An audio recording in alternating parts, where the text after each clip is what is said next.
Hello, everyone. Welcome to today's show. It's the 401 Access Denied podcast. And I have a very special guest on the show today. I'm really excited to have a chat with and talk about her journey into the cybersecurity industry.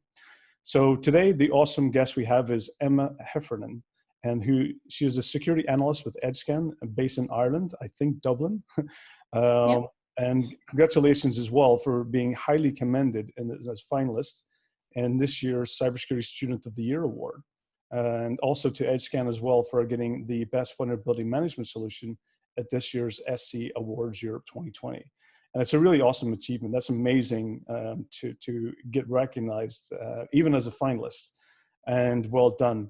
And I thought the SC Awards, I thought they did a great show this year, given that it was done virtually in a virtual event. So it's always difficult to convert and do something and get everyone involved. So I thought they did a fantastic job into getting it live and getting it broadcast and continue on. We have to continue with some type of normality as much as we possibly can. So I want to talk about your journey and some of your experiences and some things that you can share with the audience into lessons learned and maybe recommendations for anyone who's interested in also joining into the industry.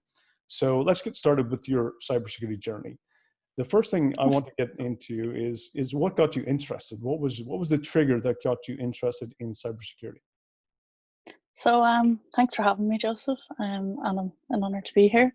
So what got me into cybersecurity was I actually always wanted to be a maths teacher when I was in school, and loving equations and stuff like that. Was kind of very mathematical, and wasn't very into theory or English. It was just not a thing. Same with computers. We done the ECDL course as part of our transition year, so that's like our fourth year here, and that kind of it sparked the interest at first, and then I kind of was like, oh, this cool. And then during my fourth and fifth and sixth year of school, there were cybersecurity camps held in the college that I attend now. So I kind of myself and my cousin went, and we had a bit of fun and got to meet some of the lecturers there, and they got to tell us about the courses. And there wasn't very many women lecturers, so it was kind of a bit daunting to find out 15 male lecturers and no female. It was kind of a bit, this might be an area to look at. So came to my leaving cert year, and I ended up ill during my final year exams. So I didn't really know what I wanted to do. Maths teaching was kind of off the course at that stage, and points wise, so we go by a point system here in Ireland. I didn't make the cut for the maths one as such, but took my cybersecurity course, and ever since I've kind of loved it. First 2 years of the course were very general, so there's a lot of programming, just the general, a bit of game design, and then kind of third year is when we specialized in cybersecurity. So, and within the last year, I've kind of delved into the security. I've joined Twitter a bit more, trying to be more engaging with people, and I think from there, meeting people through Twitter was a massive, massive help for me, because I got to meet so many other students that are in the same area, and you're learning loads. But what got me really interested was my dad is in the industry, and then my uncle's in the industry. So, to hear their experience and see how successful they're doing, it's kind of an eye opener. And then, the first grandchild of both of my sides of my family, I'm first person to get a degree. So it's a massive, everyone's looking up to me to try and teach them and show them the ways. And, cybersecurity just seems like the best option right now for anyone that's trying to look for a career path to take. Like, if I had took maths teaching, I wouldn't be here today on a podcast for yourself. And True. I wouldn't be doing half the stuff I do. So, it's grateful. Like, sometimes you have your disadvantages and your advantages, but cybersecurity, it's definitely, like, my dad is an inspiration to me, so I look up to him for what he does and what I can do in the future. So yeah, cybersecurity, that's kind of how I got in. That's fantastic. I mean, when I'm listening to it, I have very similar background as well. Maths was my thing as well at school. I was horrible at languages, and I still am, even though I'm based in Estonia, and the local language here is Estonian. My capability of languages is non-existent. I can get through in life, but maths is where my passion is. It's numbers and bits and zeros and ones. And also similar as well.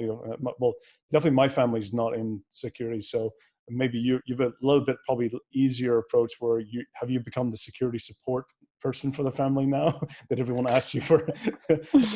Should I be shopping online and doing it safely, or becoming the support person, which normally everyone becomes. Yeah, like I think cyber is a great industry to just fall into, like it wasn't something I wanted to do. I didn't have it planned. And then kind of just, first 2 weeks of the course, I was kind of like, oh, should I drop out or stay? And, 3 years later, I'm still here and I'm going into my final year now. And it's, something I don't look back on and say, oh, I wish I'd done this instead. So, definitely no regrets. And it definitely is a fun industry. And as you mentioned, the more you get exposed to the community and the people in the industry, they're very welcoming and very, fun, and very passionate about what they do, and willing to always help. So it is definitely a very close community, even though everyone's spread around the world. And a lot of my peers I speak to are either, they're in Japan, they're in North America, Latin America, they're all over Europe, even Australia. And we still stay connected, we still communicate even through all the time zones. So it is a great community, and it's definitely, from a cybersecurity perspective, it's always learning as well. So one thing I wanted to ask you as well was, I see you participated in a number of Capture the Flag events, and kind of what got you interested in Capture the Flag, and which part of the Capture the Flag events, and would you recommend those who's getting into the industry to participate in them? Yeah, so cybersecurity, like the cybersecurity camps that I attended back in secondary school, they were Capture the Flags, but for like, not kids, but like just middle-aged people trying to get into college and whatnot. So that kind of sparked the interest. And then through college, there's one of the lecturers runs his own CTF company. Okay. So he kind of, he said a lot about it, and, kind of opened the eyes to the students. So I attended in first year of college, and it was good, and I think we came top 20 or something in the thing, and it was a massive achievement because this was our first CTF. And then second year we done it again, and we came top 10. So, or no, we came top 3, sorry. And then this year it was cancelled because of the coronavirus. But yeah, no, like getting into Capture the Flag events, like massive. My uncle's a huge advocate for like Capture the Flag events, getting students in, and trying to learn from one another. It's like, I don't know, they're massive events to just learn skills. Like I think getting down and talking to peers and getting to learn new skills from them, or something you might have picked up that they didn't, and you're always learning, and there's always challenges within the CTF that are very realistic. So you're kind of thinking, oh, am I exploiting whatever here? But really it's on a virtual environment, so you're not actually doing anything harmful, you're just developing your skill set. But why I got involved was just more as a hobby. Just boredom, sitting at home, and you can't keep studying theory all the time, so it's kind of nice to just switch off and play a CTF, or do one or two challenges, and you could learn a lot in one challenge. So it could be one skill that you learned that will help you in your career, or anything. It might help you on that one problem that you have on your computer that's not working, or vice versa. There's tons. Like I've learned a lot, and through doing CTFs, like I've started using Linux a lot more, and they're massive skills to have, burp sweep and stuff, and especially for pen testing and work, it's massive skills to have. Like, and if you're going to do them, I think everyone should just jump in head first. Don't be like, oh, I don't have the skill set to jump in and do a Capture the Flag, because that's what you hear all the time. Yeah, I completely agree. One of the things I've always said, I've hired, I don't know, tens of hundreds of people over the years in security industry, and my main focus is not about their technical skills, but mostly about their willingness to learn and openness to learn. And I always find that if I can get people who's willing to learn new things, the technical skills you can easily, you can pass that knowledge along, and that becomes much more, they can continue, it becomes continuous learning. And I completely agree. I used to be a mentor for the Cyber Olympics for the Estonian team. So I would go and give them, different trainings in different areas. And even sometimes when I'm, participating with the team and doing those training events, that I learn a lot as well from the team, because, there's only so much that my knowledge and skill can go to as well. So absolutely, there's different people that focus in different areas that you can actually learn those skills from. So the community side and participating and sharing, I think is completely critical. And it's a shame. I think I wish I had more time, to be honest, to spend on Capture the Flags than I do, because I really do enjoy. I mean, platforms. I love Hack the Box. It's one of my favorite ones to participate in. And even some of my peers here in Estonia, Range Force, have their own educational online one as well. And that used to be part of the, even when you're starting off, we do have the Capture the Flag events for learning and educational side. But even here in Estonia, they have the yearly event, which is Lock Shields, which is, I guess, is Capture the Flag for the government's army, where they really get into the real, the warfare side of things. So absolutely, I think there's a lot to learn from those events, and there's a lot. Sometimes you can spend hours and days in a problem, scratching your head trying to figure it out, and then all of a sudden it becomes so simple thing that you've got so deep into something that you need to step back a bit. So go ahead. Massively, just another thing was last year, at the end of last year, we went to the European Cybersecurity Challenge. So that was all the countries come together and compete against one another. But that was a massive one to go through all the qualifiers through the whole of summer, and then to get onto the team, and you're still there scratching your head trying to look at the challenges, being how do you solve this? So yeah, definitely head scratchers are CTFs for sure. You learn lots. But they're good puzzles. I've enjoyed the ones that you were sharing, even on Twitter. it got me getting a pencil and paper out, going, okay, I need to solve this. Because I'm my background, I'm a problem solver, and when I see a problem, I just have to get my hands on it and start fiddling around and start solving it.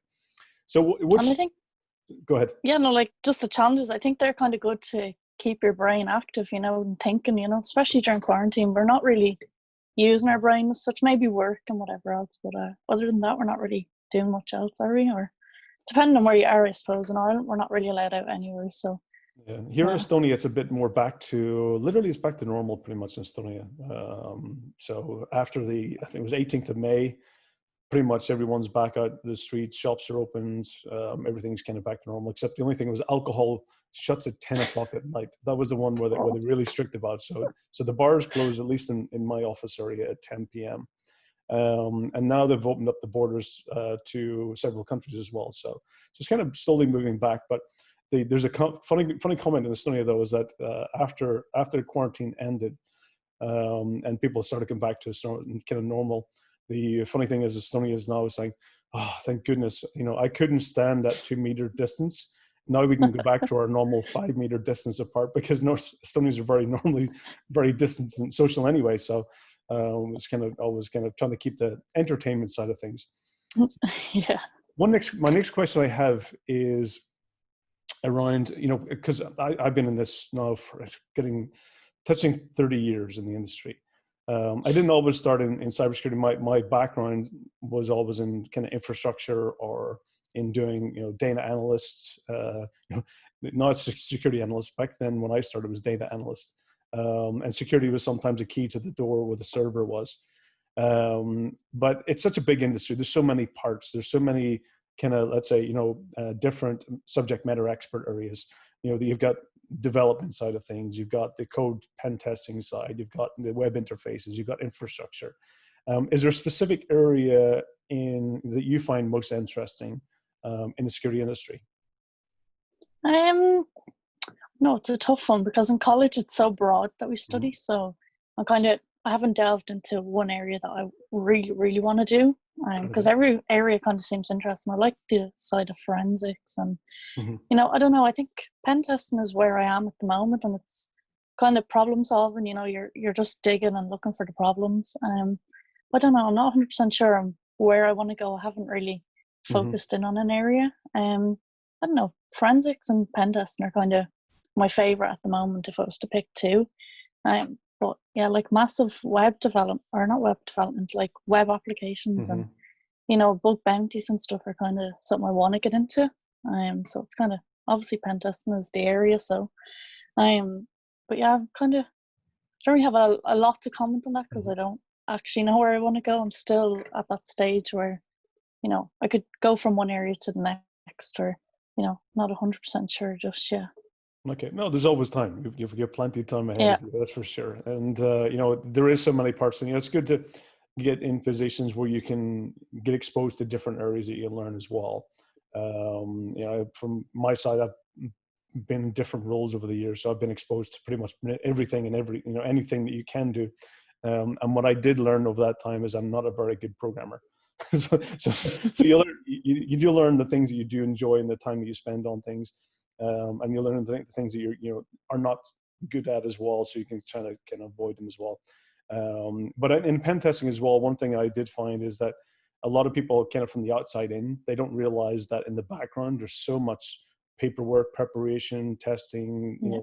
There's so much of the kind of when my friends sometimes ask me what I do and they say, oh, that's fantastic, and they see my office and labs and stuff and they're like, oh, that's really cool, but they don't really understand that sometimes the really active part is like 10-20% of your job, and a lot of it is documenting, scoping, getting the assumptions and stuff. So there is a lot of aspects that people. And I think that's a massive downfall in the cybersecurity industry. Just like you have like these hundreds of people that are very technical, but no one can write a documentation. And if you can't document your findings, then what good is it being technical, So I don't know. We kind of learned that this year through our thesis. Like we did a group thesis, and there's two very technical people on the team, but I'd be technical, but not, overly technical, and I'd be better at report writing and stuff like that, just because I do it in work all the time. But it kind of showed at the end who was more good at technical, but not so much good at writing. And you develop those, and you learn whose skills, and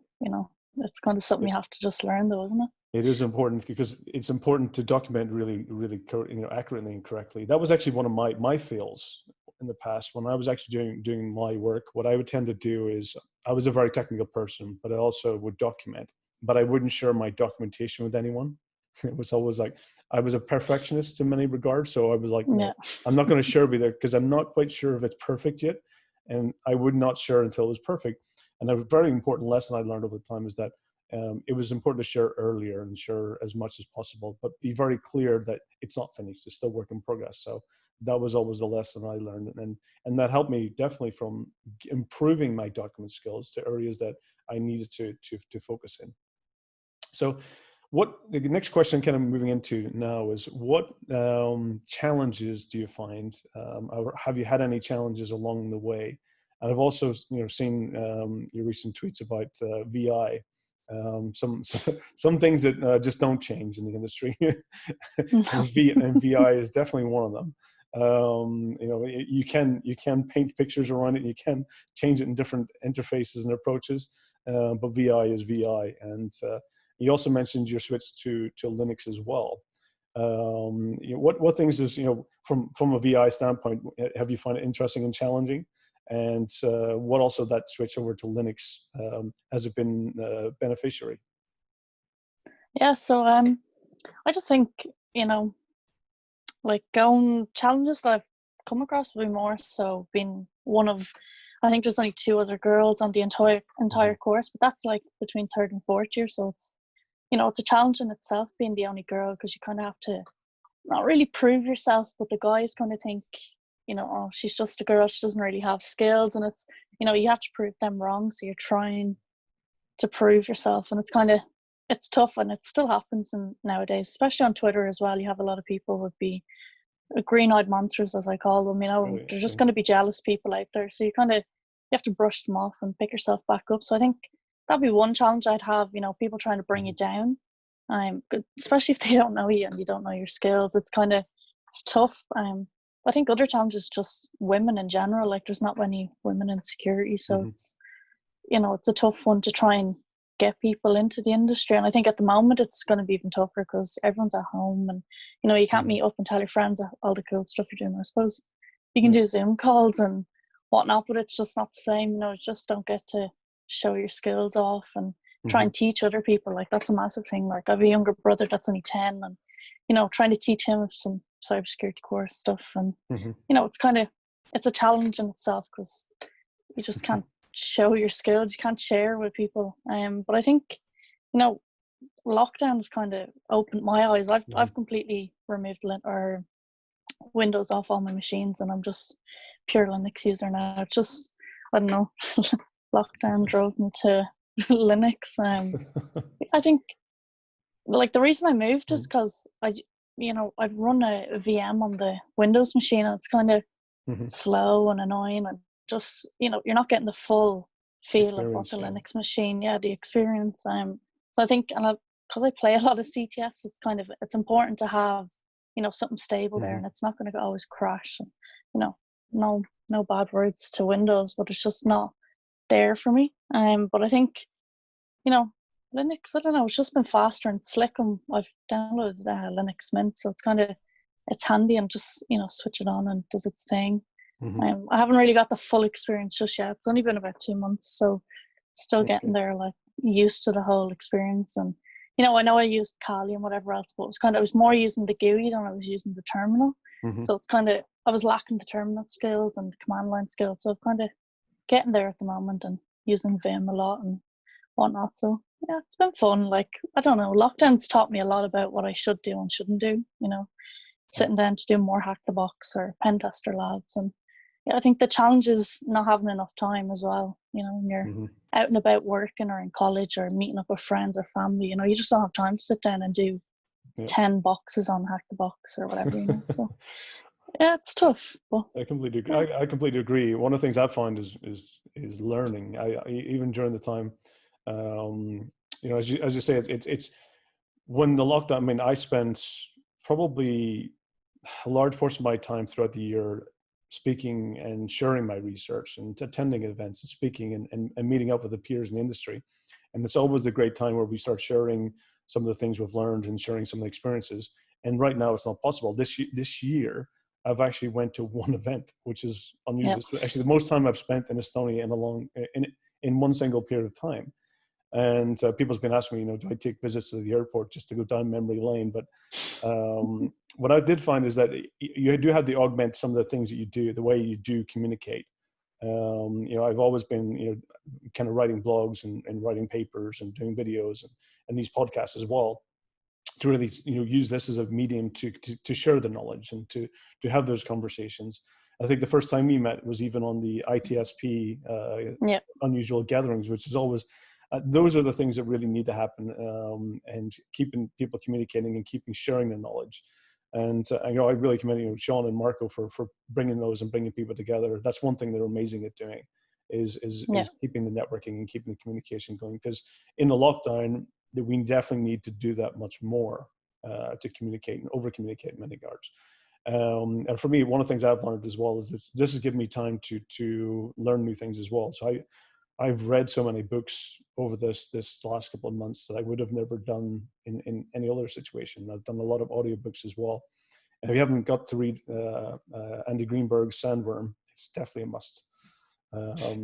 It's one of the books that I got into. It was really technical and really good and accurate as well. So definitely, and the switch to Linux, for me, I used to be a very deep Windows person.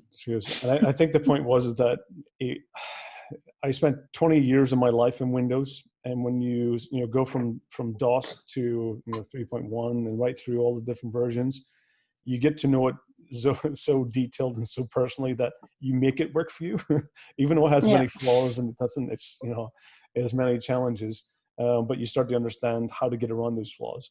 And 10 years ago, I switched to Mac as my primary operating system, but I do run, of course, Linux Mint, which is a great operating system as well.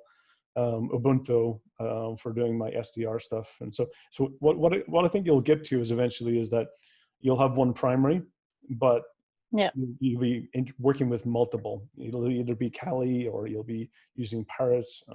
You'll be still having to use Windows because a lot of the even pen testing tools only run on Windows as well. So you have to have some type of Windows experience as well. So, but it's good to see that switching to Linux, and it will definitely get you into using the command a lot more and a lot more of the. I think, like with Linux, I found a lot of stuff that don't run on Linux, but they work on Windows, and I kind of do have to switch back to my laptop. So my laptop's just purely Windows, but I use Linux and everything else. But it's just you can't use Microsoft Word on Linux, so it's kind of a bit of a pain. You can use it in the browser, but it's just not the same. So you kind of you do have pitfalls in Linux as well. It's still a stable OS, but it's just not. Doesn't have everything we need, so I agree. That's the challenge, is they end up, I'm running virtual machine after virtual machine after virtual machine, and then you start, and you have the backups of those virtual machines, and then maintaining version control and maintaining patch updates and stuff, it just becomes a bit of a nightmare. So The next thing I've got is that, you know, in the industry, and even myself, you know, even though I've been, you know, for a long time, that there's mentors who's helped me along the way many times. Is there any mentors that you've helped that's helped you along this journey? You mentioned your father and uncle, or in the industry as well. But have you have any mentors that's really kind of helped advise you and provide feedback and help, you know, provide some direction or some you know, knowledge? Yeah, so no, well, like last summer was kind of I kicked off myself and kind of just got myself out there. But November, so there was IrisCon on, Brian Honan's event. So I reached out on Twitter just saying like, oh, I had a talk that I wanted to present, but I had nowhere to present it at. And Brian reached out and kind of, he was like, oh, I'd love you to come and speak and be our emerging expert, you know, new category for a newbie to come along. So it was kind of an honor to be invited by, you know, such an incredible person that's, you know, I looked up to him in the industry, and he's not so far away from the college as well. Like his business kind of on the campus, so every time I'm in, you know, you'd see Brian walking around or whatever, so you'd have a chat with him. But yeah, he gave me a lot of guidance coming up to the event and teaching me like, oh, this is how you do public speaking, or, you know, gave me a glance through the slides, and we done walkthroughs, and he taught me how to do public speaking and getting yourself out there. So he was definitely a mentor to me. And then Tanya Jenka, so she hacks purple on Twitter, like the woman is phenomenal.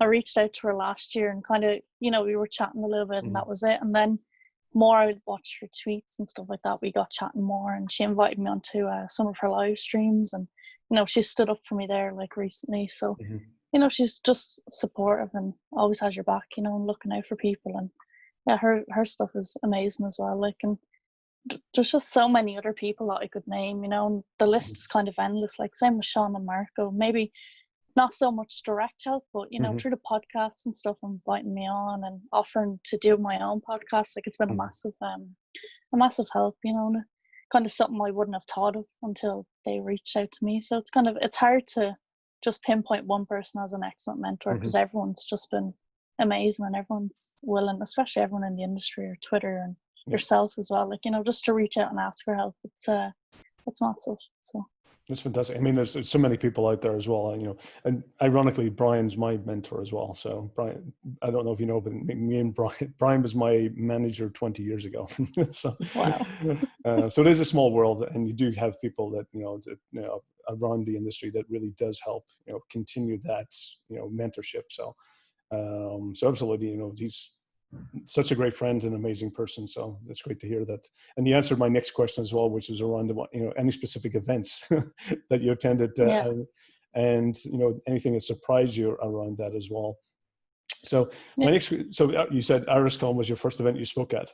Then so. my first proper like security conference to speak at, but I've spoke at like mini cyber events throughout, like maybe college, or, you know, I run the OWASP Dublin chapter with another girl, Denise. So the two of us kind of, you know, she gave me an opportunity to get involved and, you know, get up and speak in front of people. So it's massive. I can't say I could stand up in front of a massive crowd, but it's daunting as well. I think, you know, from my past events attending, I've gone to B-Sides Dublin and volunteered at a lot of events as well. And it's great to see, you know, some people are speaking for the first time, and you get to learn from what they done, or the professional speakers that are there, you know, 20 years, or, you know, it's massive.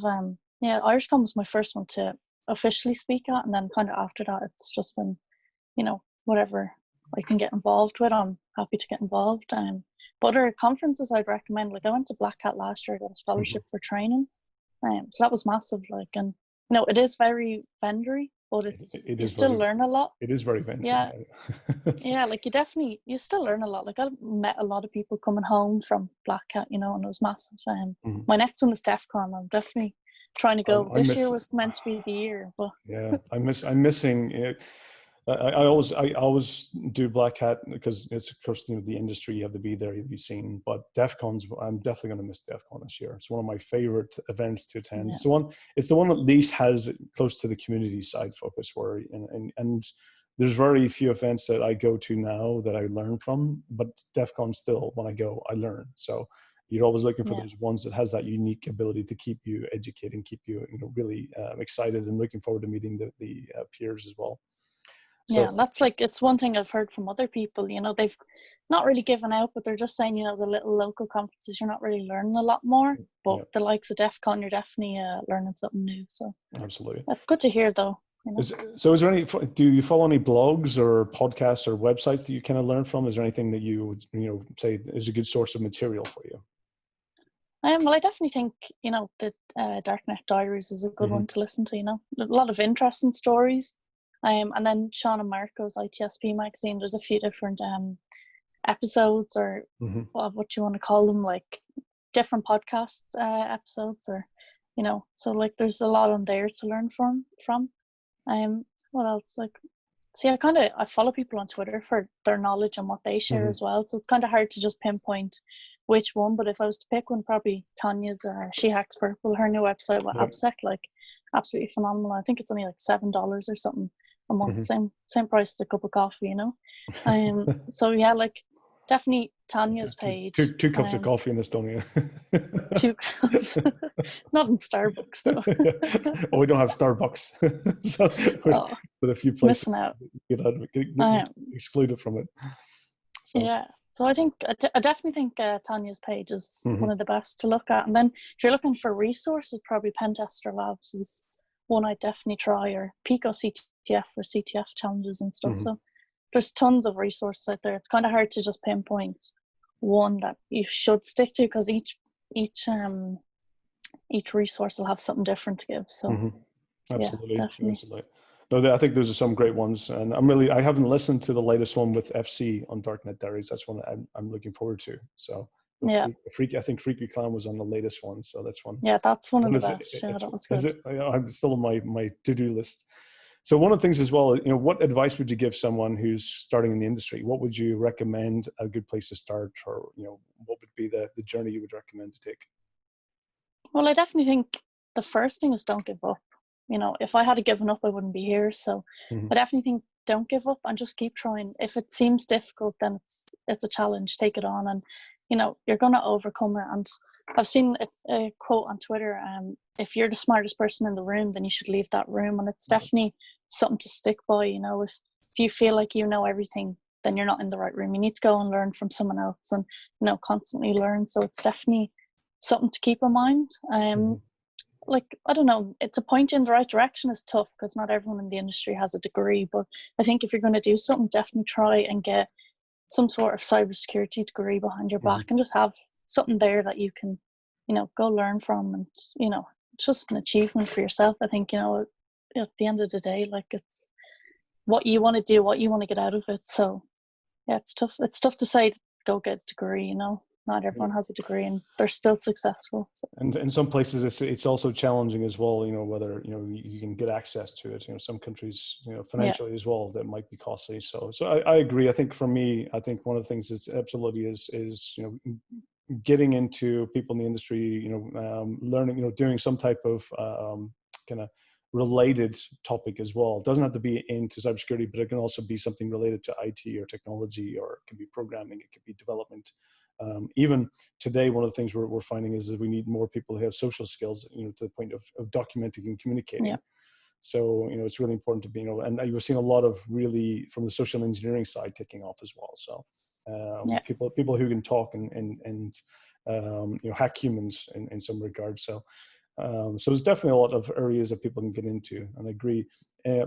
Sometimes degrees, you can probably even take shorter steps into taking more specific, more shorter term degrees, or courses that can help you get your foothold as well. Yeah, and I definitely think one thing is to make sure your technical skills are as good as your soft skills and your communication. So yeah, definitely it's a big must, I think. Yeah. Absolutely. Well, it's been a pleasure chatting with you today. This is awesome. And I actually would love to have more time to talk with you a lot more in the future. So we should definitely, don't be shy. Always reach out and communicate with me. I'm always happy to have a chat. And again, congratulations on the recognition of the SE Awards. That's fantastic. And it's well-deserved to be recognized. And maybe not a champagne moment, but definitely time for, some celebrations for sure. And, thanks for joining me on the show today. It's been a pleasure having you. It's awesome to get to chat with you as well, because we chatted informally during the St. Patrick's Day celebrations, which was always fun. And I'm pretty sure our listeners are really going to, really learn a lot from this. And hopefully, they will inspire some people to be the next generation in the future, where you will become their mentor as well. So thank you for being on the show today. It's a pleasure having you. And you'll do great things, and absolutely never give up. It's if we're giving up, we're only giving up ourselves. So it's important to make sure that you stick to it and keep going, and work hard and enjoy it along the way as well. So thank you for being on the show. It's a pleasure. Definitely. Thanks so much for having me. Yeah, well, it's been an honor, and it's great to jump on and have a chat as well. So